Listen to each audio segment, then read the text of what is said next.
Terminons ce journal par une flopée de stars, tous réunis pour rendre un dernier hommage à Jane Birkin, l'ex-fan des 60s, petite baby doll décédée à l'âge de 76 ans dimanche de la semaine dernière. Catherine Deneuve, Brigitte Macron, Étienne Dao, Benjamin Biolay, pour ne citer que, tous se sont rendus dans l'église Saint-Roch à Paris, où seule la famille et les proches pouvaient assister à la célébration. Les fans, eux, suivent ces obsèques sur écran géant. Alexandra Gégy, vous êtes sur place avec ces fans très attristés. Oui, plusieurs centaines de fans de tout âge sont là pour lui rendre hommage dans une ambiance solennelle et certains ont tenu à arriver très tôt, bien avant la cérémonie, comme Georges assis sur son tabouret.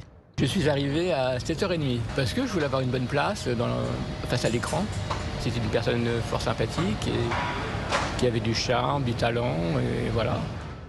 Puis aux alentours de 10h, l'écran géant s'est allumé. Les fans ont applaudi l'arrivée du cercueil porté par Lou Doyon et Charlotte Gainsbourg.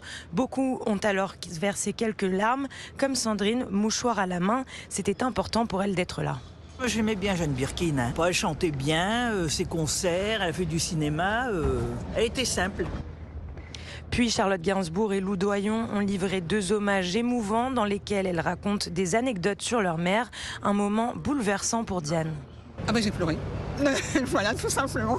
J'ai pleuré parce que c'était une grande artiste et depuis là je serai là pour personne d'autre.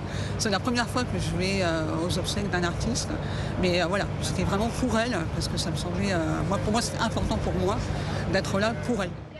Voilà, la cérémonie devrait encore durer quelques minutes et plusieurs fans m'ont confié qu'ils allaient ensuite se rendre rue de Verneuil où Jane Birkin a vécu avec Serge Gainsbourg pour lui rendre un dernier hommage après les obsèques. Merci beaucoup Alexandra Gégy en direct de l'église Saint-Roch à Paris.